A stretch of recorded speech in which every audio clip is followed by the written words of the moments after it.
4 और 5 में से आपका सिर्फ रेफरेंस टू कॉन्टेक्स्ट आएगा ना, पड़ेगा जो 4 5 है।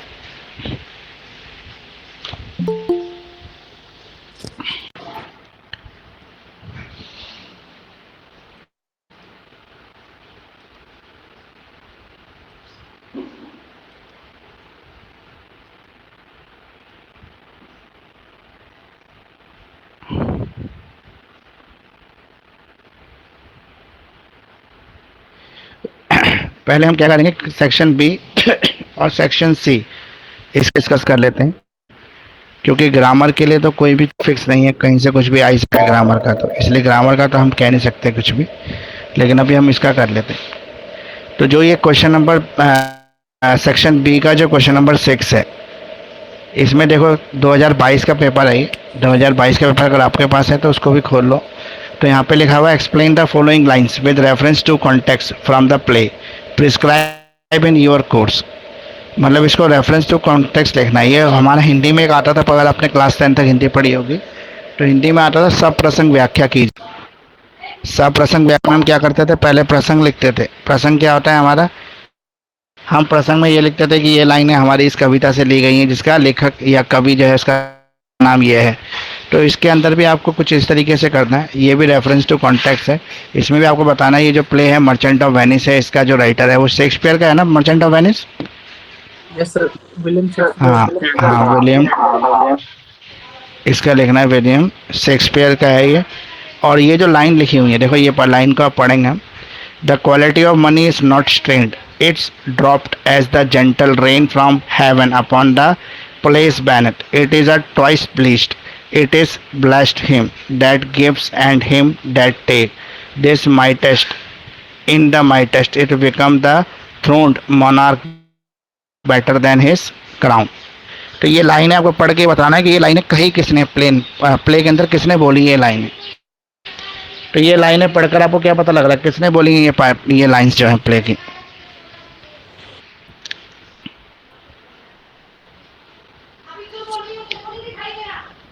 जब प्ले का लास्ट सीन है, लास्ट सीन के अंदर पोर्शिया जब कोर्ट ये कहती है, मतलब वो जो क्या नाम है शैलॉक ये कहता है ना कि उसको 1 पाउंड मॉस वो चाहिए, उसका फ्लैश चाहिए, क्योंकि उसका ऐसा एग्रीमेंट हुआ है। तब वो कहती है कि जो क्वालिटी ऑफ मनी नॉट, कि जो मनी है पैसा है वो स्थिर नहीं है, किसी के पास भी हो सकता है, एक बारिश की तरह है जो बह सकता है कभी भी दूसरे के पास। आज तुम्हारे पास है कल किसी और के पास हो सकता है, इसके लेकर कभी भी इतनी वो नहीं करनी चाहिए। तो ये लाइनें किसने कही हैं, ये लाइनें पोर्शिया ने कही हैं। और पोर्शिया किसको कह रही है ये लाइनें, शाइलॉक को। पोर्शिया, हाँ पोर्शिया क्या बनी हुई थी उस समय, सर एडवोकेट बनी हुई है। एडवोकेट का नाम भी बताना पड़ेगा आपको,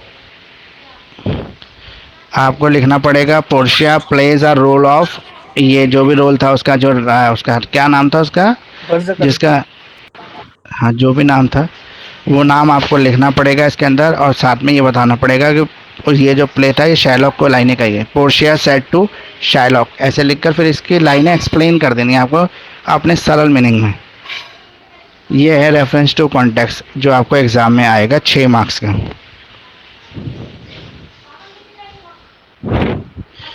कुछ और पूछना है, समझना है रेफरेंस टू कॉन्टेक्स्ट को तो बता दो एक बार। ये प्ले के 2 पार्ट हैं जो इसमें बताए गए, 5 और 4 और 6 है, या फिर 5 और 6 ऐसे कुछ 2 पार्ट हैं जो सिलेबस में भी बताया गया है आपको कि इन्हीं दोनों पार्ट में से रेफरेंस टू कॉन्टेक्स्ट आएगा। तो रेफरेंस टू कॉन्टेक्स्ट जैसे हम हिंदी में लिखते थे क्लास 10 के अंदर कि प्रसंग व्याख्या लिखिए, पहले हम प्रसंग लिखते थे, प्रसंग में लिखते थे कि ये कविता का नाम है, ये हमारी पाठ्य पुस्तक हिंदी की जो भी थी उसके लिखते थे, फिर उसके बाद लिखते थे इसका कवि ये है। तो ये भी इसमें भी ऐसे ही लिखना है, इसमें लिखना है ये लाइनें किसने कही है। थोड़ा सा हाँ बता दीजिए, मैंने लेट ज्वाइन किया थोड़ा। दोबारा ही बता रहा हूँ, ये लाइन आप जैसे मैंने क्वेश्चन यहाँ पे पढ़ के बताया आपको, 2022 का एक क्वेश्चन आया है, रेफरेंस टू कॉन्टेक्स्ट का क्वेश्चन है ये। Explain the following line with reference to the context from the play prescribed in your course. आपके कोर्स के अंदर का ये प्ले है, इस प्ले के अंदर कुछ लाइनें आपको दी गई हैं, इनका आपको रेफरेंस टू कॉन्टेक्स्ट लिखना है। मतलब ये जो टेक्स्ट है ये टेक्स्ट जो है हमारा, टेक्स्ट मतलब क्या होता है, राइट अप, किसने कहा है, क्यों कहा है, कब कहा है, ये बताना है आपको।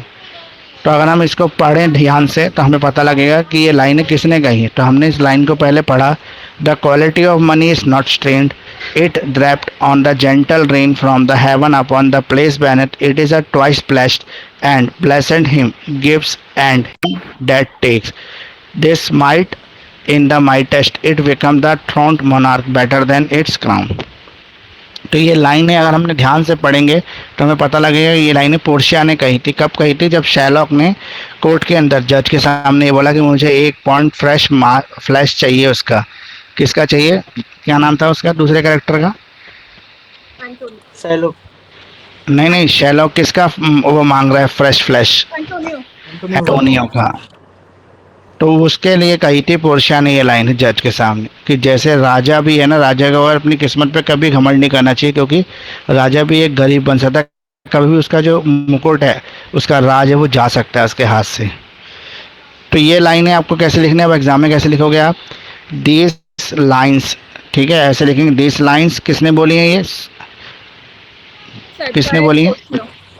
बोली किसने? पोर्शिया ने। और पोर्शिया किसका रोल प्ले कर रही थी, वो भी लिखना Lawyer पड़ेगा का, आपको। lawyer का. Was playing नहीं for. नहीं, उस लॉयर का नाम क्या था उस समय, वो नाम लिखना। हाँ, वो नाम आपको लिखना पड़ेगा। फिर साथ में लिखना पड़ेगा टू, किसको कहा है? शाइलॉक को कहा है।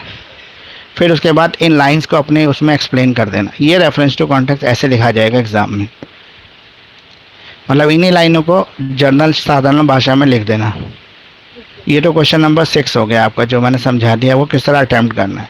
अब क्वेश्चन नंबर 7 आएगा आपका, right a paragraph not exceeding 200 words on any one of the following topic.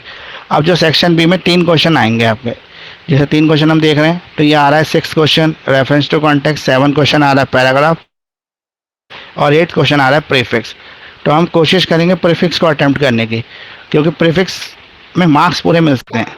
क्योंकि पूरा अगर ये प्रीफिक्स सही रहा तो 1 नंबर पूरा मिलेगा, गलत रहा तो 1 नंबर पूरा कट जाएगा। 1 नंबर क्यों? 3 और 3 6 हैं, 6 10 नंबर के हैं, तो 1.5 मार्क्स का 1 हो गया, तो 1.5 मार्क्स का 1 है ये आपका। जैसे जस्टिस है, जस्टिस में क्या प्रीफिक्स लगाओगे आप?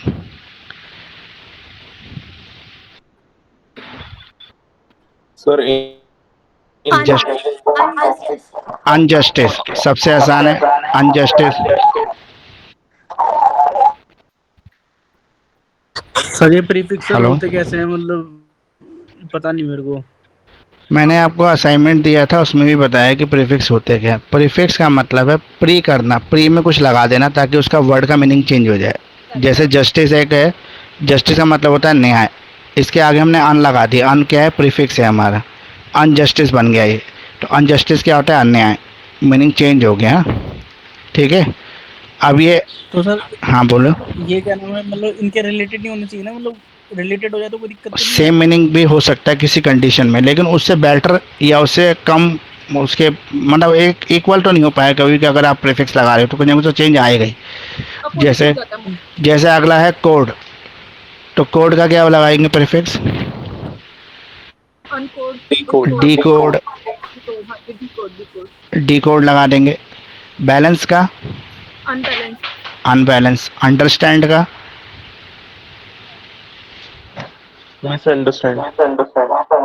मिसअंडरस्टैंड, बिल्कुल, या बेटर अंडरस्टैंड।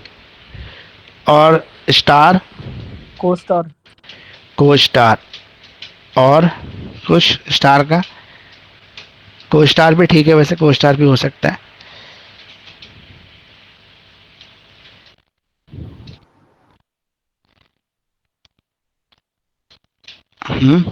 चलो, सर पॉसिबल प्रीफिक्स का? लगाने के बाद उसके वर्ड का मीनिंग एक्सप्लेन करना पड़ेगा।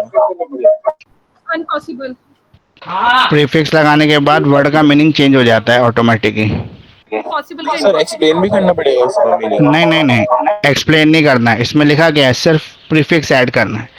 क्वेश्चन पढ़ो ध्यान से, उसमें लिखा है ना, सिर्फ प्रीफिक्स ऐड करना है आपको, कुछ लगाना नहीं है। वैसे आपको ये स्क्रीन पर नहीं दिख रहा, थोड़ा बड़ा कर दूं इसको? विजिबल है सर, क्लियर है।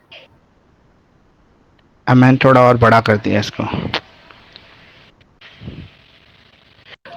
बैलेंस, बैलेंस का क्या बताया था आपने, इम्बैलेंस या फिर कुछ और?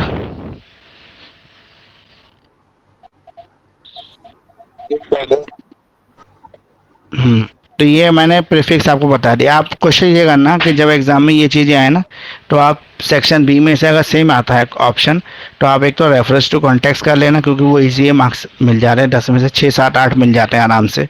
और एक ये प्रीफिक्स जरूर अटैम्प्ट करना, क्योंकि फ़ायदा ये है अगर मान लो टोटल 6 हैं, 6 में से 4 भी ठीक हुए तो 4 के तो पूरे मार्क्स मिलेंगे, मार्क्स काटेंगे नहीं, 1.5 मार्क्स तो मिलेंगे। तो 4 के कितने मिलेंगे आपको, 6 मिल जाएंगे सीधा। 5 सही होते हैं तो 7.5 मिल जाएंगे। तो ये आपको ज़्यादा बेनिफिट है करने के लिए। सर प्रीफिक्स में सर वर्ड आगे ही लग सकते हैं, पीछे भी लग सकते हैं? प्री प्री का मतलब आगे है, सफिक्स होता है ऊपर, Suffix होता है, जो पीछे लगते हैं। सफिक्स होता है जो पीछे लगता है। प्री मतलब आगे ही होता है। चलो, अब है आपका ये पैराग्राफ राइटिंग। अगर आपको मान लो कि कोई ऐसा क्वेश्चन आ जा रहा है जब ऑप्शन कुछ बनी नहीं, तब तो आपको लास्ट में पैराग्राफ ही लिखना पड़ता है। तब आप पैराग्राफ कैसे बनाएंगे? तो पैराग्राफ किस टॉपिक पे आ रखा है यहाँ पे, where there is a will there is a way. ये क्या है, एक प्रोवर्ब है, Proverb है, हाँ जी, कहावत है, ये हाँ जी। कहावत है कि जहाँ चाह वहां रहा, हिंदी में इसे ऐसे ही कहते हैं। तो अब इस पे कैसे लिखेंगे आप, ऐसे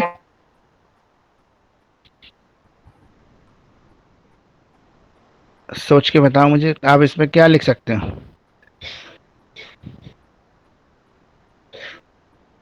सब मोटिवेशन के ऊपर लिख देंगे सर कुछ। ऐसे लिख देंगे, डिजायरिंग टू डू समथिंग वगैरह ऐसे ही लिख देंगे कुछ। मैं आपको थोड़ा सा आइडिया देता हूँ। देखो, कभी भी अगर आपको ये करना है, इसका सबसे बेटर तरीका क्या है मैं बताता हूँ थोड़ा सा। आज की क्लास की रिकॉर्डिंग भी मिलेगी आपको, मैंने रिकॉर्डिंग भी की है, जिन लोगों ने लेट ज्वाइन की है उनको रिकॉर्डिंग मिल जाएगी, बार बार रिपीट नहीं करूँगा। और एक क्लास शाम को दोबारा से करूँगा, तब आप पूरा दिन भर पढ़ लोगे। तो कल आपका सुबह एग्जाम है, तो इसलिए पहले एक बार हम रात को और डाउट ले लेंगे, कोई भी अगर आपको डाउट निकलते हैं तो अभी हम पैराग्राफ राइटिंग बता रहे हैं वो कैसे लिखना है एग्जाम में। सबसे पहले ये जो लिखा है ना, there where there is a will there is a way, जहाँ चाह वहाँ रहा। सबसे पहले आप 5 से 6 लाइनों में इसी को एक्सप्लेन करो, इसका मतलब क्या होता है। कहते हैं कि हर मुश्किल का रास्ता अपनी चाहत से निकाला जा सकता है, ऐसे लिख सकते हैं। इसके अंदर फिर आपको लास्ट में क्या करना है, जब आप 5-7 लाइनें इसमें लिख लोगे, मतलब जो भी आपको समझ में आता है लिख दे, उसके बाद आप एक स्टोरी बना दो, एक कहानी बना दो किसी भी XYZ पर्सन की, उसने किस तरह से अपनी लाइफ में सक्सेस को हासिल किया। मतलब हर्डल्स थे उसकी लाइफ में, कुछ परेशानियां थी, उसने उस परेशानियों को जीता। APJ अब्दुल कलाम की लिख देना। APJ अब्दुल कलाम मतलब कहाँ पर, छोटे से MCD स्कूल में पढ़ते थे, सर वहाँ पे निगम के स्कूल में पढ़ते थे। उसके बाद उनके साथ डिस्क्रिमिनेशन होता था क्योंकि वो मुस्लिम थे, वो सारा हिंदुओं का गांव था, लेकिन फिर भी उन्होंने सब चीज़ों से बाहर निकल कर और मिसाइल मैन भी बने और बाद में भारत के राष्ट्रपति भी रहे। तो उनकी सक्सेस स्टोरी लिख सकते हो, कुछ भी लिख सकते हो। मतलब जो जिस भी व्यक्ति ने अपनी ज़िंदगी में हर्डल्स को क्रॉस किया, और आपको कोई भी नाम याद नहीं आया तो आप खुद कहानी कोई भी क्रिएट कर देना। अगला कौन सा है, बी पॉइंट है इसका, all that glitters is not gold. हर चमकने वाली चीज सोना नहीं होती। ये आएगा प्रोवर्ब पे, आपको एग्जाम में प्रोवर्ब पे ही आएगा ये। तो प्रोवर्ब से ऐसे ऐसे लिखते हैं, उसके लिए एक वीडियो भी है, अगर यूट्यूब पे आप सर्च करोगे तो आपको वीडियो ही मिल जाएगा, उसमें और ज़्यादा बेटर तरीके से समझा रखा है कैसे कैसे लिखना। पर ये ऐसे का ऑप्शन बिल्कुल लास्ट में रखना, क्योंकि 10 मार्क्स में अगर आप ऐसे बढ़िया लिख भी आते हैं तो आपको बेनिफिट नहीं होगा। क्यों बेनिफिट नहीं होगा आपको? इसलिए बेनिफिट नहीं होगा कि आपको इसमें से मार्क्स 5 या 6 ही मिलेंगे। तो मेरा आपका सजेशन यही है कि आप प्रीफिक्स ज़्यादा अटैम्प्ट करना या रेफरेंस टू कॉन्टेक्स्ट करना, जिसमें 7-8 मार्क्स मिल जाते हैं। इसमें 6 से ज़्यादा मार्क्स किसी को नहीं मिलते हैं, 6 मार्क्स से मिल पाते हैं। जितना भी बढ़िया आप ऐसे लिख दो पैराग्राफ उतना बढ़िया। अब पैराग्राफ है तो कितने पेज का आंसर लिखना है, यह आपका अगला सवाल हो सकता है।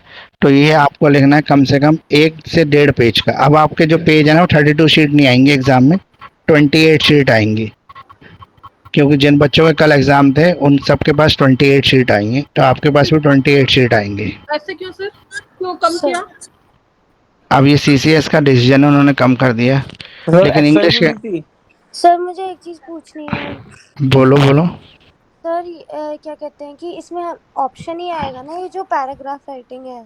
हाँ, इसमें 3-4 आएंगे, उसमें से कोई एक करना होगा आपको। नहीं नहीं, मतलब लाइक जैसे ये दे दिया, पैराग्राफ दे दिया, प्रीफिक्स दे दिए, ऐसे ऑप्शन रहेगा? हाँ हाँ हाँ, सेक्शन बी के अंदर 3 क्वेश्चन रहते हैं हमेशा, 6, 7, 8। वो तीनों क्वेश्चन में से 2 अटेम्प्ट करने होते हैं आपको। Okay sir, thank you. ये तो हमारा शुरू से पैटर्न सेम ही चलता है, आगे तक सेम ही चलता रहेगा आपका 10 सेमेस्टर तक। तो दूसरा पैराग्राफ जो मैं बता रहा था आपको, all that glitters are not gold, जब हर चमकने वाली चीज़ सोना नहीं होती। इसके ऊपर सबसे पहले आपको इस प्रोवर्ब को एक्सप्लेन करना है, इसका मतलब क्या है।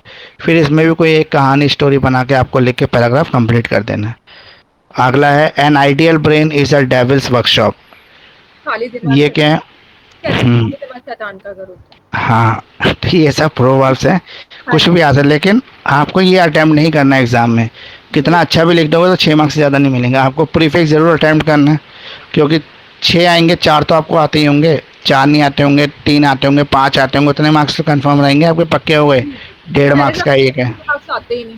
हाँ, तो इसको करना, और एक रेफरेंस टू कॉन्टेक्स्ट को करना। रेफरेंस टू कॉन्टेक्स्ट जिन्होंने लेट भी ज्वाइन किया है उनको मैं अब दोबारा नहीं बताऊँगा, 2 बार पहले ऑलरेडी बता चुका हूँ, तो उनको मैं शाम को दोबारा क्लास करना तब बता दूंगा। इसकी रिकॉर्डिंग आज ही शेयर कर दूंगा, अभी 1 घंटे बाद आपको रिकॉर्डिंग मिल जाएगी इसकी, उसमें सुन लेना। कोई डाउट हो तो फिर अलग से पूछ लेना। ये हो गया हमारा सेक्शन बी। अब हम आ गए सेक्शन सी के अंदर। सेक्शन सी के अंदर जो हमारा आएगा, William Shakespeare consider as a greatest dramatist of the English literature. पहला क्वेश्चन आएगा आपका किसका है? प्ले का। पहला क्वेश्चन प्ले का है, क्वेश्चन नंबर 9, और क्वेश्चन नंबर 9 हमेशा प्ले का ही आता है। यहाँ पर आपको विलियम शेक्सपियर के बारे में पूछ रहा है, तो यानी कि पिछले साल विलियम शेक्सपियर के बारे में पूछा था, तो इस बार नहीं पूछेगा, यानी कि आपका नहीं आएगा। लेकिन फिर भी आप करके जरूर जाना। विलियम शेक्सपियर जो इसका राइटर है, उसके बारे में 8 से 10 लाइन मैंने आपको याद करने को बोला था कि आपको ये पता होना चाहिए इसका जन्म कब हुआ, इसकी डेथ कब हुई, ये किस तरह की राइटिंग लिखता है, मतलब इसका स्टाइल क्या है, कौन सी कहानियाँ ज़्यादा लिखता है ये, ठीक है, रोमांटिक स्टोरीज लिखता है, और वो कौन सी होती हैं दूसरी स्टोरीज होती हैं, वो सब कौन सी कहानी ज़्यादा लिखना पसंद करता है, तो ये सब आपको करना ज़रूरी है इसके अंदर। इसके बाद आपका क्वेश्चन नंबर 10 देख लेते हैं हम। क्वेश्चन नंबर 10, ये क्वेश्चन नंबर 10 है, how would you evaluate the character of Shylock in the drama merchant of Venice. अब यहाँ पे शाइलॉक का कैरेक्टर आया था, तो इस बार हो सकता है एंटोनियो का कैरेक्टर आ जाए, मतलब कैरेक्टर ही आता है 10वें क्वेश्चन में ज़्यादातर। ये भी लिटरेचर का क्वेश्चन है। टोटल 3 क्वेश्चन अटेम्प्ट करने होते हैं आपको सेक्शन सी के अंदर, तो 2 क्वेश्चन ऑलरेडी मिल गए हमें प्ले के। दिस क्वेश्चन, अगला क्वेश्चन नंबर 11 है, this question has the 2 part, each part is carrying 10 marks. ये हमारा ग्रामर का क्वेश्चन है। जिन बच्चों की ग्रामर अच्छी हो वही इसको डेयर टू अटैम्प्ट करना, वही हिम्मत करना सिर्फ अटैम्प्ट करने की, कोई और भी इसको अटैम्प्ट करने की कोशिश करना मत बिल्कुल भी। इसमें मार्क्स नहीं मिलेंगे, क्योंकि ग्रामर है, देगी तो पूरे मार्क्स देगी, 1 में से 1 मिलेंगे, नहीं तो 1 में से 0 ही मिलेगा। अगला है करेक्ट द फॉलोइंग सेंटेंसेस, तो ये मुझे लगता है आपको अटैम्प्ट नहीं करना चाहिए, आता हो तब भी नहीं करना चाहिए, क्योंकि हमारे पास 2 स्टोरी के क्वेश्चन ऑलरेडी मिल चुके हैं। अब ये क्वेश्चन नंबर 13 है। 13 क्वेश्चन में, सॉरी क्वेश्चन नंबर 12 है पहले। Right a precious of the paragraph given below. ये प्रेसिस राइटिंग है पैराग्राफ की। अब ये कोई अनसेन पैसेज है, इसको आपको प्रेसिस राइटिंग करनी है। हमने, अगर आपको याद हो तो क्लास 12th में और क्लास 10th में ये किया था, जब हमें एक अनसेन पैसेज देते थे उसका प्रेसिस लिखना होता था, यानी कि 1/3 लिखना है उसको। टोटल जो ये पैराग्राफ अगर आप गिनोगे इसके अंदर, तो करीब करीब 100 वर्ड होंगे। अगर ये 100 या 150 वर्ड है तो इनका 1/3 कर देना है, यानी कि 30, 40, 50 वर्ड में इसकी शॉर्ट समरी लिख देनी है। तो ये कोई भी पैराग्राफ हो सकता है किसी भी टॉपिक पर, आपको इसको पढ़कर इसके अंदर जो मेन बात ये कहना चाहता है उसको लिख देनी है निकाल कर, बस। अब आ गया क्वेश्चन नंबर 13 रह गया इसके अंदर। क्वेश्चन नंबर 13 इस बार आया ही नहीं था, 4 ही क्वेश्चन आए थे, वैसे 5 क्वेश्चन आते हैं। या तो मुझे लगता है कि ये ना पेपर शायद अधूरा ही है, इसमें क्वेश्चन नंबर 13 है नहीं। क्वेश्चन नंबर 13 वैसे लिटरेचर का आएगा। अभी मैं दूसरा पेपर और देख लूँगा। इसके पहले 2019 का पेपर हुआ था सर, मैंने आपको सेंड किया पेपर। ये सर व्हाट्सएप पे भेजा है। अच्छा, मैं देख लेता हूँ अभी। तो पहले हम लोग इसमें क्वेश्चन डिस्कस कर रहे थे, लिटरेचर के क्वेश्चन हम एक साथ ही डिस्कस कर लेंगे फिर सारे। जैसे अगर हम पहला क्वेश्चन यहाँ पे देखें, क्वेश्चन नंबर 9 जो था हमारा, वो है कि विलियम शेक्सपियर जो है वो एक ग्रेटेस्ट ड्रामेटिस्ट हैं इंग्लिश लिटरेचर के। तो विलियम शेक्सपियर के बारे में आपने क्या क्या याद कर ली है या क्या तैयार किया है? कब जन्म हुआ था विलियम शेक्सपियर का? सर 23 अप्रैल 1564। हाँ, और डेथ कब हुई थी इनकी? 1616 में। ओके, तो यानी कि कितने पुराने हैं, ये तो बहुत पुराने हुए, हाँ जी सर, कई हजार 450 ऐसा। एलिजाबेथ एज के हैं। तो दूसरा आपका, इनका जो राइट अप था वो किस स्टाइल की कहानियां लिखते हैं? सर ये कॉमेडीज लिखते थे, comedy। ट्रेजेडी लिखते थे, हिस्ट्रीज भी लिखते थे, और 38 प्लेस भी करे थे अप्रोक्सीमेटली इन्होंने। ओके, कोई अवार्ड इनको जो मिले, तो वो अवार्ड तो नहीं टाइटल कुछ पता। और? सर इनका 24 साल का एक्सपीरियंस है रिटर्न का। सर मतलब Right up, हाँ। इन्होंने रोमियो जूलियट लिखा था, हैमलेट लिखा था, हाँ। मैकबेथ और ओथेलो। मतलब ये फेमस इनकी वो है, मतलब इनके फेमस राइट अप हैं, फेमस कहानियां, स्टोरी नॉवेल्स हैं इनके। हैमलेट। हाँ। एना हैथवे से शादी करी थी, वो 8 साल बड़ी थी उनसे। 6 साल। ओके, 6 और ये साल। किस हाँ किस कंट्री के थे, ये भी बताना पड़ेगा आपको। इंग्लैंड। सर, स्ट्रेटफोर्ड में पैदा हुए थे ये, लैटिन और ग्रीक इन्होंने स्टडी करी थी। ओके, 1582 में शादी करी थी 18 साल की उम्र में। इनकी फैमिली में मतलब और कौन, जैसे इनके बच्चे या कोई और? 3 बच्चे थे सर इनके। And wife in Anne Hathaway. हाँ, इनके मदर फादर के बारे में कुछ बताया हो तो? सर वो तो नहीं पता। चलो कोई नहीं, फैमिली के बारे। थिएटर शुरू किया था उन्होंने 50-80s के हाँ। लास्ट में, और अर्ली 1590s की अर्ली में। मतलब शेक्सपियर कितने पुराने हुए हैं, 400 साल 500 साल पुराने, लेकिन फिर भी आज 450, तक हाँ। आज तक इनकी स्टोरीज जो है फेमस है, और आज भी इनको मतलब एक तरह से वो कहते हैं ना, माइलस्टोन राइटर हैं ये। मतलब आज भी इनकी लोग कहानियां पढ़ना पसंद करते हैं, आज भी इनके जो फेमस हैं जैसे रोमियो जूलियट, ये अभी भी फेमस है, लोग इनको पढ़ते हैं। तो और कुछ इसके बारे में जो आप लिख सकते हो एग्जाम में? सर इसको बड़ा बड़ा करके लिख देंगे। हाँ, लेकिन इसके बाद आप देखो, मान लो ये 20 मार्क्स का है, अब आपको 28 शीट आ रही है पेपर में, तो आपको इसको सिर्फ 5 पेज का ही लिखना है। पहले 6 पेज का मैं बोलता था, 5 पेज कर देना, इसको छोटा कर लेना है। तो आपने 5 पेज कर लिया इसका, अब तो 5 पेज में तो 1 पेज 1.5 पेज तो आपने लिख दिया ये सब जो है। उसके बाद आप इसकी जो स्टोरी है ना, यही वाली मर्चेंट ऑफ वेनिस, ये लिख देना। मतलब मर्चेंट ऑफ वेनिस लिख देंगे हम इसके अंदर। क्यों लिख देंगे? क्योंकि हमारे जो कोर्स है उसके अंदर मर्चेंट ऑफ वेनिस ये सिलेबस में यही है। हाँ, इसलिए तो इस तरीके से ये आंसर पूरा लिखा है। इंग्लिश के पेपर में तो सर लगता नहीं कि 15-16 पेज ही भरे जाएंगे, क्योंकि ग्रामर सेक्शन बहुत ज्यादा है। हाँ, तो इंग्लिश के पेज में, मतलब इंग्लिश के पेपर में पेज वाला कोई चक्कर भी नहीं है। अगर 15 पेज ही भर जाते हैं, 16 भर जाते हैं, कोई दिक्कत नहीं है। लेकिन बाकी पेपर्स के अंदर 24 शीट तो कम से कम भरना, 28 आ रही है तो कम से कम 24 भरना। हाँ, और ना आंसर को कैसे भरते हैं आप शीट है, तो मैंने आपको कई बार बता रखा है, दोबारा बताता हूँ एक बार, कि दोनों साइड आपको मार्जिन छोड़ने होते हैं, स्केल से थोड़ा सा ज़्यादा लेकर, जो हमारा स्केल होता है दोनों तरफ फुट्टा मार देते हैं। हाँ, दोनों साइड मार्जिन ले लेना। उसके बाद ऊपर जब शुरू करते हैं तो हम सबसे पहले हर क्वेश्चन के ऊपर आपको लिखना है सेक्शन उसका, जिस सेक्शन का आप क्वेश्चन अटैम्प्ट करना है। मान लो सेक्शन सी का अटैम्प्ट करें तो लिखोगे सेक्शन सी, फिर पेज के सेंटर में लिखोगे आंसर टू क्वेश्चन नंबर, मतलब पूरा आंसर लिखोगे ANSWER आंसर TO2, ऐसे पूरा लिखना है आपको। टू क्वेश्चन नंबर भी लिखा, फिर उसके बाद क्वेश्चन नंबर डालना। मानो क्वेश्चन नंबर 9 अटैम्प्ट कर रहे हैं तो 9, फिर उसके बाद उसका आंसर लिखना शुरू करना है। तो 2-3 लाइन आपके पेज की इसमें भी भर जाती है। जैसे एक लाइन छोड़कर तो आपने सेक्शन लिख दिया, एक लाइन छोड़कर आपने आंसर लिख दिया, और एक लाइन छोड़ के आपने आंसर शुरू कर दिया। फिर इसका पूरा आंसर लिख दिया, फिर आपने अगले पेज पे चले गए, दूसरे पेज पे जब ख़त्म हो गया फिर अगला क्वेश्चन आपको शुरू करना है।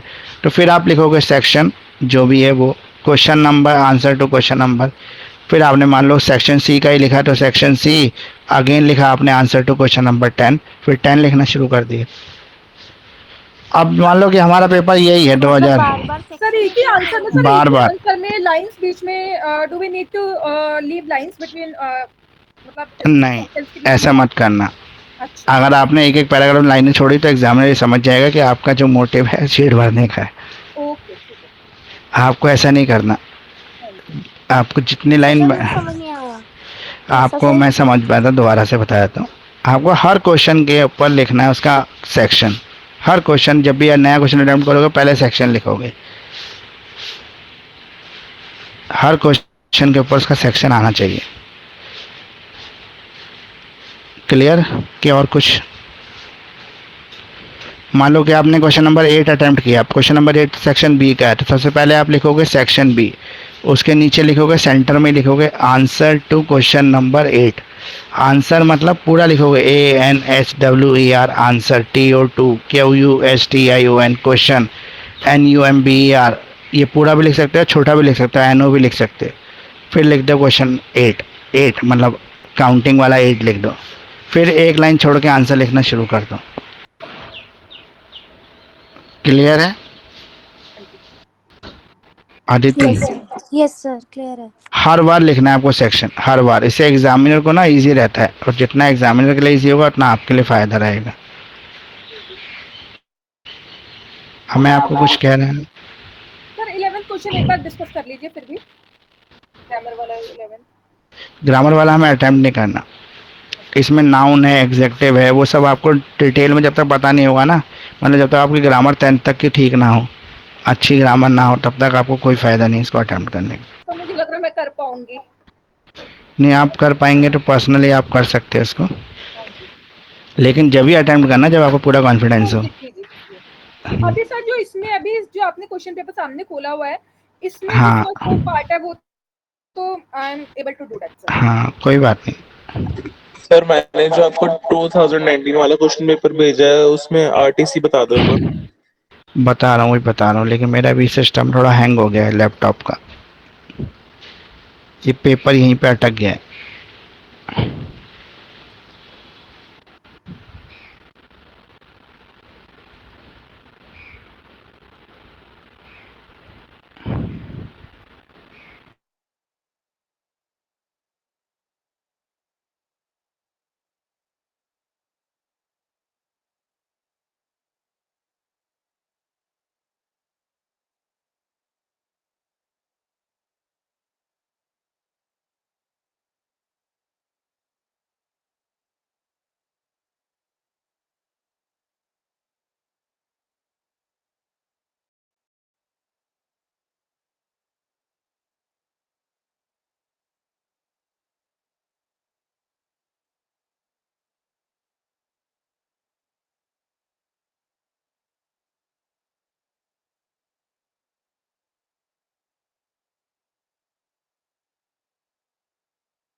चलिए, ये है आपका explain the following lines with reference to context from the play prescribed in your course. आपके कोर्स का ही पार्ट है ये।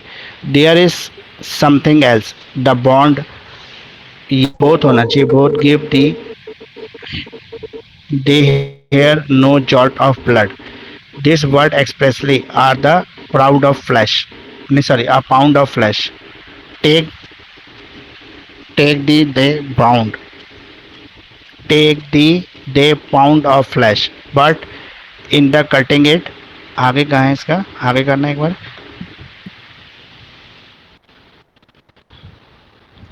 if thou dast shed one drop of the Christian blood, the land as the gods are by the laws of the Venice. Confiscate unto the state of Venice. ये लाइनें भी जो है पोर्शिया नहीं बोली है ना, ये भी कि आप इसका 1 पॉइंट फ्लैश तो ले सकते हैं, लेकिन इसका एक ब्लड भी जो है बूंद जो है खून की जो क्रिश्चियन ब्लड है वो गिरना नहीं चाहिए।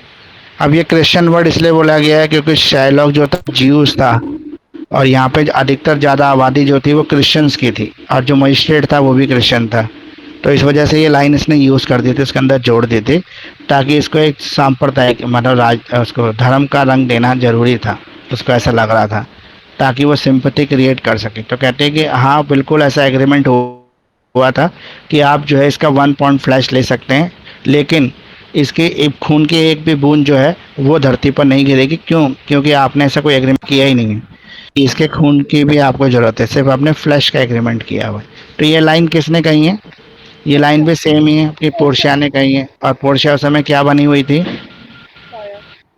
लॉयर नहीं, लॉयर ने नाम लिखना पड़ेगा, वो जो नाम था फिक्स कैट, जो भी इसका नाम था वो लिखना पड़ेगा आपको। इसके बाद इसमें जो क्वेश्चन नंबर 7 है वो पैराग्राफ राइटिंग है, और क्वेश्चन नंबर जो 8 है वो आपका प्रीफिक्स है। तो प्रीफिक्स हम एक बार इसके भी डिस्कस कर लेते हैं। तो इसके जो प्रीफिक्स हैं वो पहला है आपका responsible, Irresponsible. Courage, courage, recognise, Unrecognized. Interesting, Not interesting. Uninteresting. Uninteresting. No. Not interesting, Not the possible, sir recognise का Sir, Impossible. अनरिकॉग्नाइज्ड, रिकॉग्नाइज का अनरिकॉग्नाइज, इंटरेस्टिंग का Uninteresting. Uninteresting. Uninteresting, Non-interesting. और पॉसिबल Impossible. Impossible, impossible. तो prefix ज़्यादा easy है attempt करने में भी आपको। उसके बाद सेक्शन सी देखो इसमें क्या आया है। सेक्शन सी देखेंगे तो ऐसे आया है, पहला क्वेश्चन तो आपका write an essay on the William Shakespeare as a dramatist. अगर ये क्वेश्चन आ जाए तो सबसे अच्छा क्वेश्चन है। इसमें आपको पूरी स्टोरी लिख देनी है, पूरी कहानी लिखनी है, मतलब कह रहे हैं कि ऐसे लिख दो William Shakespeare as a dramatist. तो ड्रामेटिस्ट के रूप में विलियम शेक्सपियर, यानी कि विलियम शेक्सपियर के बारे में बताना है आपको इसके अंदर कि वो एक ड्रामेटिस्ट है, वो ड्रामा कलाकार है, मतलब ड्रामा लिखने वाले राइटर, स्टोरी राइटर हैं जो ड्रामेटिस्ट हैं। तो उसके बारे में पूरा लिख दो, और फिर पूरा विलियम शेक्सपियर जो हमारा जो है ये मर्चेंट ऑफ वेनिस प्ले वो लिख दो। क्वेश्चन नंबर 11 तो आपका वो है ग्रामर पार्ट है ये, और क्वेश्चन नंबर 12 निकालो क्या है इसके अंदर। सर प्रीसी राइटिंग है, हाँ प्रिस राइटिंग है। प्रिसिस राइटिंग तो आपको वही है, 1/3 करके लिखना है, इसको शॉर्ट करके लिख देना है जो भी इसमें दिया हुआ है। ये अनसेंट पैसेज होगा, ये कहीं से कुछ भी आएगा, मतलब आपके कोर्स का नहीं रहेगा ये। और जो क्वेश्चन नंबर 10 रह गया था इसमें शायद, discuss the character of villain in the play Merchant of Venice. The same question Shylock. कई लोग शाइलॉक का कहते हैं विलन। अगर हम शाइलॉक के अलावा किसी को विलन बोलना चाहे स्टोरी में तो वैसे विलन पे कंट्रोवर्सी नहीं है स्टोरी में, क्योंकि विलन तो एक ही है शाइलॉक। लेकिन अगर हम हीरो कहते हैं तो हीरो पे बहुत सारी कंट्रोवर्सी है। एंटोनी भी हो सकता है। हाँ, और कुछ लोग कहते हैं एंटोनियो हीरो है, पोर्शिया भी हो सकती है। पोर्शिया कहते हैं कुछ लोग जो उसका फ्रेंड होता है ना उसको भी हीरो कह देते हैं। क्यों? क्योंकि वो अपनी वो रिंग जो उसकी वाइफ ने बोला था किसी को मत देना, लेकिन वो रिंग अपने दोस्त के लिए वो दे देता है, तो वो भी हीरो बन जाता है इस कहानी का। Bassanio. हाँ, तो ये सब जो है मतलब ये क्वेश्चन हो गया आपको। मतलब 2 क्वेश्चन आपको लिटरेचर के मिल रहे हैं, ये मान के चलो सेक्शन सी में 2 क्वेश्चन हमें लिटरेचर के मिल ही रहे हैं। एक क्वेश्चन जो है हम वो प्रीसिस राइटिंग कर लेंगे, और अगर हमें 13 क्वेश्चन आने चाहिए वैसे, पर 13 नहीं आ रहे, दोनों बार हमने देखा कि इतने ही क्वेश्चन आए। अगर ऐसे ज़्यादा क्वेश्चन आएंगे तो 13 क्वेश्चन आपका लिटरेचर का ही बनेगा। तो 2 क्वेश्चन ये हो गए, सेक्शन बी भी हमारा पक्का हो गया। अब बात आती है सेक्शन ए की। अब सेक्शन ए निकाल लो एक बार। सेक्शन ए का कैसे करेंगे बताओ? एंटोनियम भी है, सिनोनियम भी है, और बहुत चीज़ें हैं इसके अंदर। ये कैसे करोगे? सर वो तो साइनोमियल easy है। है। सारे 5 करने हैं ना टोटल, कोई भी वो नहीं हाँ। होती, choice नहीं होती ना। सारे ही करने होते हैं, इसमें चॉइस नहीं होती। इंटरनल चॉइस जरूर रहती है, जैसे 6 में से 4 करने हैं। हाँ जी। एंटोनियम लिखने, एंटोनियम होते क्या है वैसे ये बताओ? उल्टा Opposite, सर, opposite. उल्टा। अपोजिट मीनिंग होता है। तो 4 आपको इसमें सिलेक्ट करने हैं, तो आप कौन से 4 सिलेक्ट करोगे इसमें से? एक्सेप्ट है, ब्यूटी है, डेबिटर है, कंस्टेंट है, कांस्टेंट है, डीप है, लाइक है। Sir ACDF। आप जो सिलेक्ट करोगे ACDF, तो ए का क्या लिखेंगे? एक्सेप्ट कर, एक्सेप्ट का reject, reject. Reject. Okay. Beauty beauty का दूसरा? अगली, ब्यूटी अगली। ओके। डीप का high. Debtor creditor, debtor creditor. Okay. Like का अनलाइक। लाइक चलो पहला हो गया, दूसरे पे आ जाओ, निकालो दूसरा क्वेश्चन। ये बताओ। सर A और D Any two sets मेरे of हिसाब से तो। and use them in your own sentences. हाँ, सर गिव एक्सेस द किसी चीज मीनिंग। की गेन सर इनके मीनिंग एक्सिस, फर्स्ट वाला एक्सिस है A वाला जो एक्सिस है वो तो होता है किसी चीज को किसी को Approach एक्सेस किसी की लेना। एक्सेस approach गेन करना करना, सर। मतलब किसी को कंट्रोल करना। अप्रोच एक्सेस करना सर किसी चीज को, और दूसरे वाले एक्सिस का है ओवर। ज्यादा ज्यादा होना किसी चीज का। अब दोनों के सेंटेंस बताओ। सर इनके मतलब आंसर कैसे I डिटेक्ट have करना है access इनका? to the something something कुछ भी। मैं ये बताता हूँ आपको, देखो आंसर कैसे करना है। इसका आंसर देना है, पहले दोनों का मीनिंग लिखना है आपको, उसके बाद दोनों के सेंटेंस बनाने। पहले एक्सेस और एक्सेस, पहले एक्सेस लिखा, इसका मीनिंग लिख दिया जो है, फिर एक्सेस लिखा, उसका मीनिंग लिख दिया, फिर एक्सेस का एक सेंटेंस बना दिया, फिर एक ई वाले एक्सेस का एक सेंटेंस बना दिया। ऐसे करना है सर। और ये भी टोटल कितने दे रखे हैं आपके? 4 दे रखे हैं, 2 ही करने हैं, तो ये भी इजी है आपका, 4 में 2 ही तो करने हैं, हाँ जी। हो जाएंगे ना। आप कौन सा करोगे इसमें से? दूसरा कौन सा करोगे? एक तो कर लिया आपने एक्सेल। डी वाला चेक और सर चेक। ओके, कैसे करेंगे बताओ? डी। सर एक चेक तो सर वो वाला चेक होता है बैंक वाला, एक चेक होता है टू क्रॉस चेक वाला सर। एक होता है चेक करना, ठीक है, क्या गलत है? कीपिंग आई चेक करना। हम्म। अगला आ गया सिनोनिम्स, क्या होते हैं? सेम मीनिंग वाले word. Similar words. Similar word. उसके जैसे उसका मीनिंग सेम हो। ओके, इसमें आपको कितने देंगे? टोटल 6 दे रखे हैं, 4 करते हैं, तो कौन से 4 करोगे आप इसमें से? सर एंगेज का बिजी, एक्यूट का शॉर्ट, कमेंस मतलब स्टार्ट करना, एंगेज, बिजी।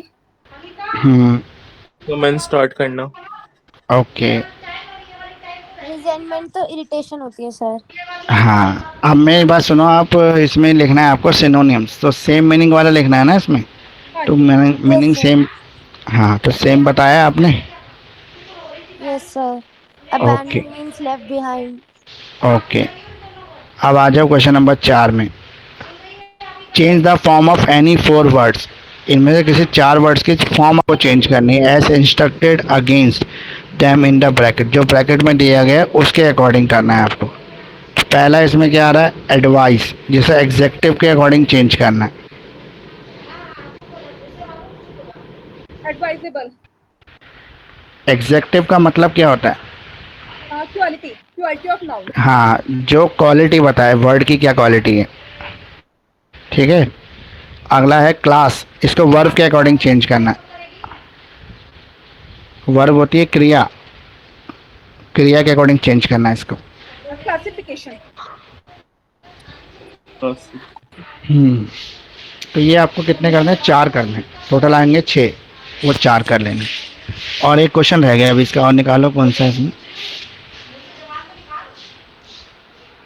ये है give the meaning of any 4 word, किन्हीं 4 वर्ड्स का मीनिंग बताना है आपको यहाँ पे। ये भी इजी है वैसे तो। Sir easy. Meaning sir English to English ही बताना है। हाँ, इंग्लिश टू इंग्लिश बताना, हिंदी नहीं बताना। अगर इन केस आपको क्वेश्चन का बी पार्ट है ना, स्पीच इज हाँ सिल्वर, साइलेंस इज गोल्ड, इसका जो नीचे दिया हुआ है। हाँ हाँ, पैराग्राफ राइटिंग। यस सर, इसमें यही है, देखो स्पीच इज ग्रेट ब्लेसिंग, एक पार्ट तो इसमें कवर हो गया सर। हाँ, एक पार्ट तो इसी में कवर हो गया। ये इतना बड़ा है कि 2 पेज का आ जाएगा। हाँ, मतलब इसी को आगे आप एक्सप्लेन करके बड़ा कर सकते हैं। Yes sir. तो ये हमारा 2019 वाला पेपर तो पूरा हो गया। अब एक बार 2022 वाला पेपर निकालो और उसके भी सेक्शन ए कर लेते हैं। देखो हमारे जो पेपर थे ना 2020 और 21 में हुए ही नहीं थे, इस वजह से हमारे पास दोनों क्वेश्चन पेपर मिसिंग है, क्योंकि उस साल पेपर नहीं हुआ था, सिर्फ बैक वाले बच्चों का हुआ था, रेगुलर वाले बच्चों का नहीं हुआ था। तो अब हमें क्या करना है कि 2022 का पेपर प्रैक्टिस करना है, 2019 का पेपर प्रैक्टिस करना है, और एक 2017 का भी करेंगे ओल्ड कोर्स का।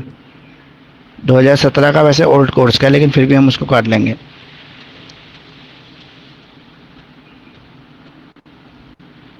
अब इसका पहला क्वेश्चन निकालो 2022 का। ये है इसका फर्स्ट क्वेश्चन। एंटोनियम बताने हैं आपको 4 के, तो कौन से 4 अटेम्प्ट करोगे आप? A C B D। Import, import का export, एक्सपोर्ट, लूजर का gainer, negative, negative positive, positive, high low, high, guest low, most, expensive, expensive और चीप। cheap. ओके बढ़िया। अगला निकालो question number 2।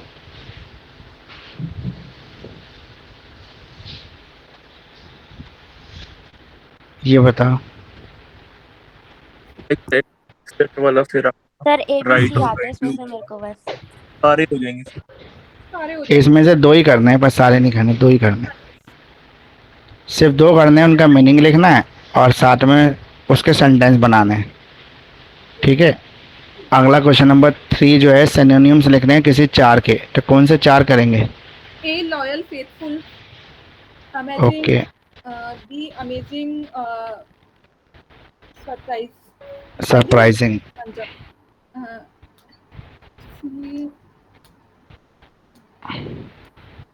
Yearly Pending. Annually मैंने C भी हो जाएगा, wealthy, yearly, annually, chop, cutting, cut मतलब वही वाला चॉप है ना सर, ये कट वाला। हाँ हाँ वही वाला। अब क्वेश्चन नंबर 4 जो है आपका, change the form of any words as instructed in the bracket के अंदर जो देखा है वैसे, जैसे करेज को एग्जेक्टिव के में चेंज करना है। करेक्ट। हाँ, कंप्लीट करना है इसमें, नाउन को चेंज, नाउन के अकॉर्डिंग करना है।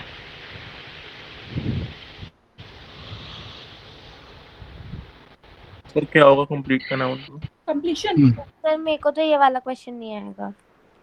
जो भी आता है, देखो आपको 3 क्वेश्चन में भी आ जाते हैं तो बहुत है, उनको अटेम्प्ट करना। 5 में से 4 भी कर लो तो ठीक है, कोई बात नहीं, ये तो एक्स्ट्रा है ना। सेक्शन बी और सी में से आपको मैक्सिमम मार्क्स वो करना है, स्कोर। तो एग्जेक्टिव अचीवमेंट है आपका, वर्ब के अकॉर्डिंग करना है। एंग्री आपका एडवर्ब करना है। देखो इनके सबको पता होना चाहिए, जैसे वर्ब क्या होता है, नाउन क्या है, एडवर्ब क्या है, एग्जेक्टिव क्या है, जब भी आप इसको चेंज कर पाओगे।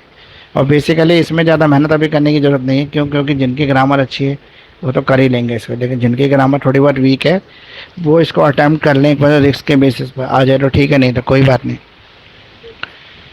क्वेश्चन नंबर अब 5वां क्या है, give the meaning of any 4 words. इसके 4 वर्ड्स आपको बताने हैं, 4 वर्ड्स के मीनिंग बताने हैं किसी के, टोटल 6 है इसमें। Escort, evolution, objective, target. हाँ एस्कॉर्ट, रिकॉल नहीं हो पा रहा, आता है। एस्कॉर्ट तो बॉडीगार्ड होता है ना, जो गार्ड करता है आपको। एवैल्यूएशन, इवैल्यूएशन का मतलब क्या है, मीनिंग क्या है इसका? कंक्लूजन। हाँ इवोल्यूशन है। बेटरमेंट में बेटरमेंट इवैल्यूएशन कंक्लूजन वाला ही है। ये इवैल्यूएट करने वाला, इवैल्यूएट करने वाला इवैल्यूएशन है, जहाँ आई पे थॉट हम ये सर इवॉल्व करने वाला नहीं होगा, इवोल्यूशन हाँ ठीक है, ठीक है, आप Evolution सही है, सर। कह रहे हो। बेटरमेंट के लिए वो होना। आउटकास्ट मतलब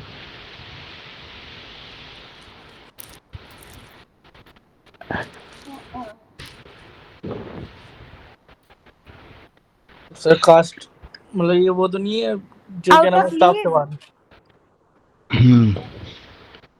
चलो जितने हो जाए उतने आप इसमें से कर लेना, नहीं होंगे तो छोड़ देना। टोटल आपके 5 क्वेश्चन ये हो गए सेक्शन ए के। अब बाकी हमने ये तो पूरा पेपर कर ही लिया था डिस्कस। अब 2021 में शायद एक बैक का पेपर आया होगा, देखो एक बार, है बैक का पेपर 2021 के अंदर? तो देखो सर 2021 का कोई बैक का पेपर नहीं था, क्योंकि बैक वाले बच्चों के ना उसी हुए थे पेपर, रेगुलर वाले बच्चों के तो नहीं हुए थे, लेकिन जिनकी बैक थी ना उनके एग्ज़ाम लिए थे यूनिवर्सिटी ने। इसमें बैक का है नहीं नहीं वैसे। होगा सर, मैंने निकलवाया था। हाँ, बैक का है नहीं इसमें। तो 2018 का आ रहा है। 17 का ही पेपर नहीं है ना इसमें। है सर 17 ईयर। वैसे 17 आप का है सर, 17 का 17 का है। है। 18 का है, 18 का निकाल लो पहले 18 का 17 भी से। 18 का निकाल लो। इसमें एक काम ये करके चलना अब आप कि यूट्यूब पे सर्च करना, उस पर शायद मिल जाएगा आपको बैक का पेपर।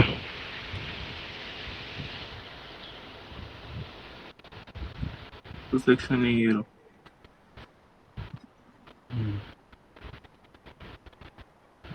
अच्छा, एक चीज़ बताओ, जब आपको एग्जामिनेशन सीट मिलती है, अब तो आप 3-4 साल से भर ही रहे हो उसको, वो जो पहले पेज में हम भरते हैं जहाँ पे रोल नंबर लिखना होता है, परीक्षा का नाम लिखना होता है, वो सब में दिक्कत तो नहीं होती किसी को? नहीं सर। क्योंकि नो सर। इस बार से नया रूल आया है कि आपको फ्लूट लगाना अलाउड नहीं है, यूनिवर्सिटी ने मना कर दी है। तो स्टार्टिंग से नहीं लगाने देते थे। पहले तो पिछले साल तो फिर भी कई सेंटर पे लगाने दे रहे थे, लेकिन यूनिवर्सिटी का स्ट्रिक्ट ऑर्डर है, इस बार से कोई ओवर राइटिंग करेक्शन फ्लूट नहीं यूज़ किया जाएगा। तो बहुत ध्यान से आप उन चीज़ों को भरना। मतलब जैसे हम रोल नंबर भरते हैं तो उसमें कॉलम होता है, पहले एक होता है आर, फिर होता है एक अल्फ़ाबेट वाली लाइन, फिर होता है नंबर्स में रोल नंबर। तो आप सबसे पहले नंबर वाली लाइन से शुरू करना रोल नंबर लिखना। अगर आप रेगुलर स्टूडेंट हैं तो आप आर लिखना, तो आप सब रेगुलर स्टूडेंट हैं। आप कोई भी मतलब कोरस्पॉन्डेंस वाले मतलब प्राइवेट कैंडिडेट ऐसा कुछ नहीं है, आप सब रेगुलर स्टूडेंट हैं। ये बात अलग है कॉलेज जाते नहीं हैं, लेकिन ऐसे रेगुलर स्टूडेंट ही आप कोर्स कर रहे हैं, तो इसलिए आप आर को करना, उसके ऊपर आर लिख देना, फिर उसके ऊपर एक लाइन का बीच वाला छोड़ देना जहाँ पे अल्फ़ाबेट दे रखे हैं बहुत सारे, फिर अगली लाइन जहाँ पे नंबर शुरू हो रहे हैं वहाँ से नंबर से शुरू करना। पीछे अगर कोई कॉलम खाली बच जाता तो कोई दिक्कत नहीं, लेकिन आगे से कुछ खाली छोड़ना नहीं है आपको, ये रूल है यूनिवर्सिटी का। फिर एक कॉलम होता है हमारा इनरोलमेंट नंबर। इनरोलमेंट नंबर में एम ऑलरेडी वहाँ पे लिखा आएगा, प्रिंट होगा, वो आपको लिखना नहीं है, आपको नंबर से लिखना है और नंबर शुरू से शुरू करना है। पीछे का कॉलम अगर खाली बच जाता तो कोई दिक्कत नहीं। फिर एक होता है कॉलेज कोड, उसमें अपने कॉलेज कोड को भरना है। वहाँ पे 5 डिजिट का कॉलेज कोड होता है, लेकिन किसी का 3 डिजिट का है कॉलेज कोड, किसी का 4 डिजिट का है। एक कॉलम खाली बच जाता है, लास्ट वाला बच जाए कोई दिक्कत नहीं है। उसमें एक कॉलम होता है आपका पेपर कोड लिखिए, तो पेपर कोड होता है आपका BL। इसका पेपर कोड है क्या है, BL4001। ये हमारा न्यू पेपर का कोड है। पुराने पेपर में 401 होता था, लेकिन अभी हमारा 4001 है न्यू कोड। वहाँ पे पूछेगा परीक्षा का नाम, तो परीक्षा का नाम है आपका BLLB। ये आपका परीक्षा का नाम है BLLB। परीक्षा का नाम वो मत लिख देना, कुछ और कोई समझे तो। परीक्षा का नाम है BLLB। फिर पूछेगा सेमेस्टर कौन सा है आपका, तो आपका सेमेस्टर लिख देना 4th। फिर पूछेगा परीक्षा का दिन, तो दिन कौन सा रहेगा आपका, कल आप पेपर देंगे फ्राइडे, तो वहाँ पे लिखोगे फ्राइडे। फिर तारीख पूछेगा, तारीख लिख देना। फिर उसके अंदर एक कॉलम होता है वो क्या कहते हैं, पेपर का शीर्षक ऐसे कुछ होगा, प्रश्न पत्र का शीर्षक। टाइटल ऑफ द हाँ, title of the paper. Question paper. हाँ जी। वो क्वेश्चन पेपर जब मिल जाएगा, जैसे अब ये वाला क्वेश्चन पेपर ऊपर से खोलो, एक बार ऊपर करो थोड़ा सा स्क्रीनशॉट को, मतलब शेयर को। तो ये पेपर कोड है आपका NP3435N। ये परीक्षा का शीर्षक है, टाइटल ऑफ द पेपर ये है, इसको लिख देना वहाँ पर। फिर आपका लेफ्ट साइड में टेढ़ा करके लिखना पड़ता है ना वहाँ पर आप रोल नंबर को वर्ड्स में लिखते हैं। लिखा होता है, पहले लिखा होता है अंकों में, फिर लिखा होता है शब्दों में। तो शब्दों में कैसे लिखोगे आप, जैसे आपका मान लो 2 है पहले, तो आप लिखोगे TWO2, ZERO0, FOUR4, मतलब जो भी हो इस तरीके से लिखना पूरा। फिर उसके बीच में एक कॉलम होगा आपको जहाँ पे आपको लिखना हुआ अपना नाम, तो वहाँ पे अपना नाम भर देना। ये जो इधर वाली शीट होती है राइट वाली, वो आपके रिकॉर्ड में चली जाती है, और जो लेफ़्ट वाली शीट होती है वो एग्जामिनर तक जाती है, जो चेक करता है उस तक जाती है। और बाद में जब आपके मार्क्स चढ़ाए जाते हैं ना, तो जो आप ये भरते हो, जो आप गोला गोला करके उसको कहते हैं 2 को आपने काला किया है, उसको ये कंप्यूटर उठाता है। अगर यहाँ पे कुछ भी गड़बड़ होगी तो कंप्यूटर गलत उठा लेगा, तो आपके रिजल्ट में दिक्कत हो सकती है। तो इसलिए कोशिश करना कि बहुत ज़्यादा काटा पीटी, ओवर राइटिंग, फ्लूट वगैरह का इस्तेमाल ना करें। अपना भी फ्लूट ले जाना अलाउड नहीं है इस बार, फ्लूट बिल्कुल ही अलाउड नहीं है, बंद करती है। तो ध्यान से भरना। और एग्ज़ाम में जो एंट्री होती है ना, वो 25 मिनट पहले खुल जाती है। बहुत सारे बच्चे ऐसे होते हैं जो बाहर डिस्कशन में लगे रहते हैं, बातों में लगे रहते हैं, एंट्री नहीं करते। बिल्कुल 10 मिनट पहले एंट्री करते हैं और फिर जाके सीधा एग्ज़ाम देने बैठते हैं, तो वो ऐसा बिल्कुल ना करें। 15-20 मिनट पहले जब भी एंट्री शुरू हो जाए सबसे पहले एंट्री करें, आराम से अपने डेस्क पर जाएं, सीट ले लें, आंसर शीट ले लें, उसके बाद उसके अंदर सारे टाइटल जो है सारे आराम से भर दें। भरने के बाद आप उसको एक बार क्रॉस चेक कर लें। क्रॉस चेक करने के बाद आप सारे पेपर के अंदर दोनों साइड मार्जिन पहले से ही लगा लें, क्वेश्चन पेपर मिलने से पहले ही सारे लास्ट 28 पेज तक लगा लें, चाहे शीटें भरे या ना भरे, आप 28 पेज तक पूरे मार्जिन लगा लें दोनों साइड, लेफ़्ट और राइट। उसके बाद सेक्शन मत लिखें, वो तो जब भी लिखेंगे जब हम अटैम्प्ट करेंगे, क्या पता हम सेक्शन बी पहले अटैम्प्ट कर रहे हो, सेक्शन ए हम पहले अटैम्प्ट ही ना करें, जो भी हम अटैम्प्ट करें वो। इंग्लिश के पेपर को आप चाहे तो सीधा भी अटैम्प्ट कर सकते हैं, सेक्शन ए फिर बी फिर सी, क्योंकि इसमें बहुत टाइम होता है, इसमें इतना मारामारी नहीं है। लेकिन बाकी सब पेपरों के अंदर पहले आपको सेक्शन सी अटैम्प्ट करना चाहिए, उसके बाद सेक्शन बी अटैम्प्ट करना चाहिए, उसके बाद लास्ट में सेक्शन ए अटैम्प्ट करना चाहिए, क्योंकि लास्ट का जो सेक्शन है वो लास्ट के 15 मिनट में 20 मिनट में पूरा हो सकता है। लेकिन अगर हम ये कहें कि सेक्शन सी का कोई क्वेश्चन फंस गया है, उसको हम 10 मिनट में लिख के ख़त्म कर लें, तो वो पॉसिबल नहीं। सेक्शन सी के जितने भी क्वेश्चन हैं उनके लिए 25 मिनट का समय एटलीस्ट रखें अपने पास, कि 25 मिनट में आप वो क्वेश्चन लिख के कंप्लीट कर लेंगे। और सेक्शन बी के जो क्वेश्चन है वो 15-20 मिनट में आपको कंप्लीट होना चाहिए। एग्ज़ाम देने जाने से पहले एक काम और करने कि सब बच्चे क्या करते हैं, पढ़ लेते हैं, समझ लेते हैं, याद भी कर लेते हैं, लेकिन उसको लिख के देखते नहीं, वो टेस्टिंग नहीं करते। तो ऐसे जो बच्चे जो स्टूडेंट नहीं हैं उनके लिए एडवाइस ये है कि वो लिख के ज़रूर देख लें 2-3 क्वेश्चन को, क्योंकि वहाँ जाके लिखा नहीं जाता एग्ज़ाम में उन लोगों से, क्योंकि उनकी हैबिट छूट चुकी होती है। जो वर्किंग है, ऑफिस जाते हैं, उनका अपना एक प्रॉपर तरीके का अलग काम है। जो स्टूडेंट है उनका तो लिखने का काम है, तो लिख लेते हैं, उनको थॉट्स बिल्ड हो जाते हैं। लेकिन वर्किंग स्टूडेंट्स के साथ प्रॉब्लम ये होती है, उनके थॉट्स नहीं हो पाते बिल्ड। तो इस वजह से आप जो है पहले लिख के 2-3 क्वेश्चन को देख लें। फॉर एग्जाम्पल मान लो विलियम शेक्सपियर के बारे में आपने बहुत सारी चीज़ें जमा कर ली, उसको पहले लिख के पूरा 20 नंबर का आंसर आप कैसे लिखेंगे एग्ज़ाम में, पूरा आप लिख के एक बार चेक कर लें। ये 2-3 चीज़ें आप आज ही कर लें बैठकर। तो अब मैंने पेपर निकलवाया था, आपका क्वेश्चन जो था वो 2018 वाला पेपर निकलवाया था। इसका एक बार वो निकालो, क्या कहते हैं इसको, सेक्शन बी फिर सी।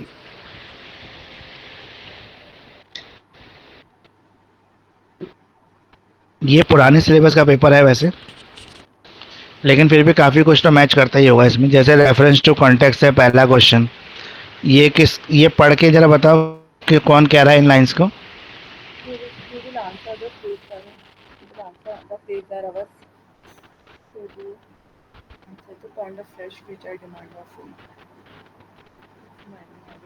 ये शाइलॉक कह रहा है, और किसको कह रहा है, पोर्शिया को कह रहा है, क्योंकि एडवोकेट्स है ना, इसलिए इसको कह रहा है। और क्या कह रहा है ये आप मैं एक्सप्लेन कर देना यहाँ पर, ठीक है। अगला क्वेश्चन नंबर है 7।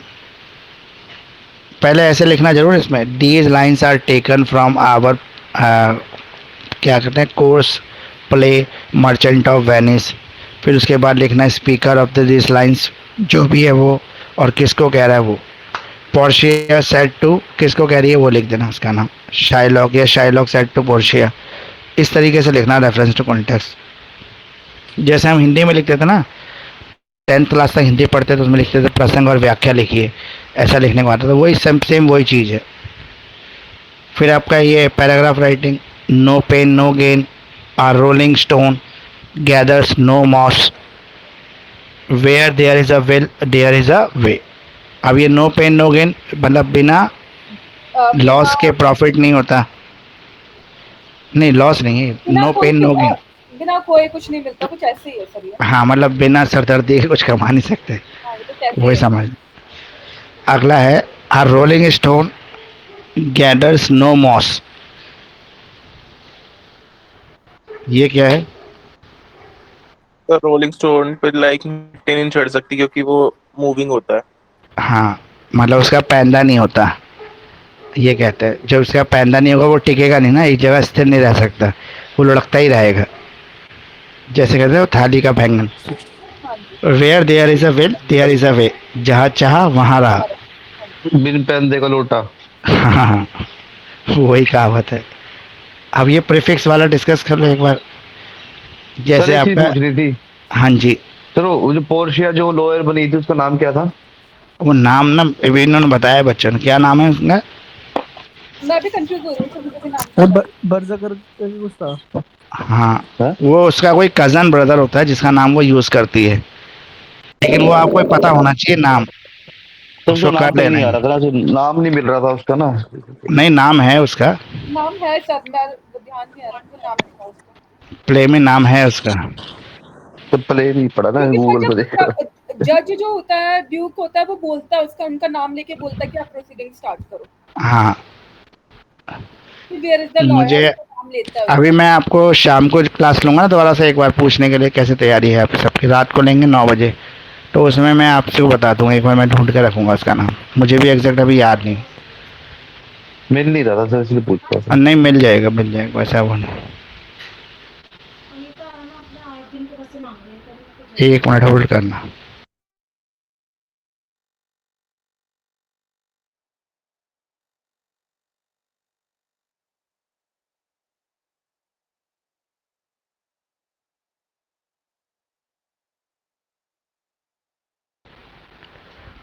तो क्वेश्चन नंबर है हमारा 9। पहले हम ये कर रहे थे ना प्रीफिक्स वाला, ये तो कर लिया है क्या? हाँ, ये कर रहे हैं प्रीफिक्स, लेजिटिमेट, एम्प्लॉयमेंट, ये अनएम्प्लॉयमेंट, आगे क्या लिखा है? एबल, अनेबल, एपिक, एबल लिखा है, ऑनेस्ट और legal. Dishonest, able, unable, employment, unemployment, honest, dishonest, legal, legal, legal.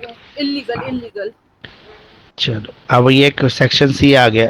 Right a note on the dramatic significance of the ring episode in the play Merchant of Venice. अब ये ring episode जो है, हाँ उसी के बारे में लिखना है, बस आपको रिंग एपिसोड ही लिखना है, बाकी ज़्यादा कुछ लिखना नहीं है इसके अंदर। अब ये देखो वर्ड जो सेक्शन सी जो है ना, उसमें वर्ड लिमिट नहीं है, लिखा हुआ है detail answer required. Detail answer का मतलब क्या है? डिटेल आंसर का मतलब क्या है? एक्सप्लेन। हाँ, एक्सप्लेन करना है मतलब, हाँ जैसे आप 3-4 पेज में तो कर ही देना इसका एक्सप्लेन। अब प्रेसिस राइटिंग है, वही पैराग्राफ दे रखा है, उसकी प्रेसिस राइटिंग है। इस बार देखना कितने क्वेश्चन आए थे इस बार 2018 में, टोटल क्वेश्चन कितने आए हैं? सर 10, सर 10 ही है। अरे ये तो मिस प्रिंटिंग है ना, वो तो पैराग्राफ भी पूरा नहीं है।